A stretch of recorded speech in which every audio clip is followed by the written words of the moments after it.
This video is sponsored by Buymote. பைமோட்டில் உங்கள் வீட்டுக்கு தேவையான மளிகை பொருட்களை நீங்கள் குறைவான விலையில் பர்ச்சேஸ் பண்ணிக்கலாம் ஃப்ரெண்ட்ஸ். இதில் வந்து பார்த்தீங்கன்னா உங்களுக்கு ஒவ்வொரு பொருளும் டிஸ்கவுண்டட் ப்ரைஸில் கிடைக்குது. அதர் வெப்சைட்டை கம்பேர் பண்ணும்போது இதில் வந்து பார்த்தீங்கன்னா நீங்கள் டிஸ்கவுண்டட் ப்ரைஸில் பொருட்களை வாங்கலாம். இதோட லிங்க்கை நான் டிஸ்கிரிப்ஷனில் கொடுக்குறேன் ஃப்ரெண்ட்ஸ். தேவைப்படுறவங்க பயன்படுத்திக்கோங்க. இன்றைக்கி நம்ம வீடியோக்குள்ளே போகலாம். இன்றைக்கி நம்ம பார்க்க போகிற டாபிக் பார்த்திங்கன்னா பூந்தமல்லி டு போரூர் இடையே நாளை மெட்ரோ ரயில் சோதனை ஓட்டம்.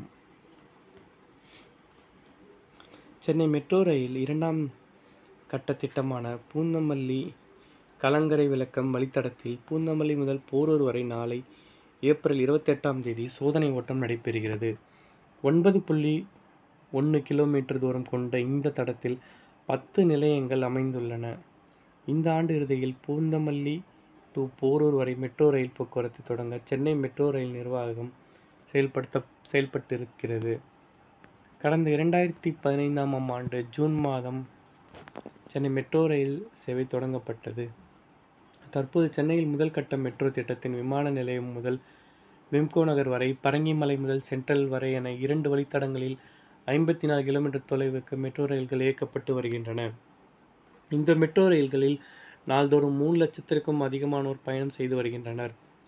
சென்னை மெட்ரோ ரயில் திட்டத்தின் கட்டம் 1 மற்றும் 2ஆம் கட்டம் நீட்டிப்புக்கு பிறகு வழித்தடம் 1 மற்றும் 2இல் அதிகரித்து வரும் பயணிகளின் எண்ணிக்கையை கருத்தில் கொண்டு சென்னை மெட்ரோ ரயில் திட்டம் கட்டம் 2இல் 118 கிலோமீட்டர் நீளத்திற்கு மேலும் 3 வழித்தடங்களை கட்டி முடிக்க திட்டமிடப்பட்டு பணிகள் முழுவீச்சு நடைபெற்று வருகின்றன.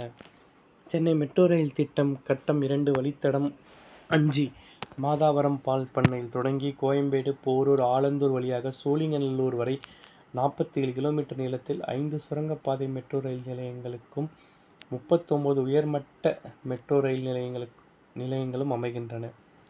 ரூபாய் 63,246 கோடி செலவில் கட்டப்பட்ட 2ஆம் கட்ட திட்டத்தின் ஒரு பகுதியாக இந்த ஆண்டு இறுதியில் ஓட்டுநர் இல்லாத ரயில்களுடன் பயணிகள் நடவடிக்கைகளை தொடங்க தயாராகி வருகிறது. சென்னையில் 2ஆம் கட்ட மெட்ரோ ரயில் திட்டமானது 116 கிலோமீட்டர் தூரத்திற்கு 3 வழித்தடங்களில் செயல்படுத்தப்படுகிறது. இதில் முக்கியமாக வழித்தடமான கலங்கரை விளக்கம் டு பூந்தமல்லி நெடுஞ்சாலை இடையேயான தடத்தில் கலங்கரை விளக்கம் முதல் கோடம்பாக்கம் மேம்பாலம் வரை சுரங்கப்பாதையாகவும், கோடம்பாக்கம் பவர் ஹவுஸ் முதல் பூந்தமல்லி நெடுஞ்சாலை வரை மேம்பால பாதையாகவும் அமைகிறது. இதில் பூந்தமல்லி டு போரூர் இடையே மெட்ரோ பணிகள் இறுதி கட்டத்தை எட்டியுள்ளன. பூந்தமல்லி டு போரூர் இடையே வரும் டிசம்பரில் சேவை தொடங்குகிறது. சென்னை மெட்ரோ ரயில் பூந்தமல்லி முதல் போரூர் வரையிலான 9.1 கிலோமீட்டர் தூரத்துக்கு சோதனை ஓட்டம் ஏப்ரல் 28 அதாவது நாளை சோதனை ஓட்டம் நடைபெற இருக்கிறது. ஓகே ஃப்ரெண்ட்ஸ், இந்த ஒரு வீடியோ உங்களுக்கு பிடிச்சா லைக் பண்ணுங்கள், ஷேர் பண்ணுங்கள், கமெண்ட் பண்ணுங்கள், சப்ஸ்கிரைப் பண்ணுங்கள். தேங்க்யூ.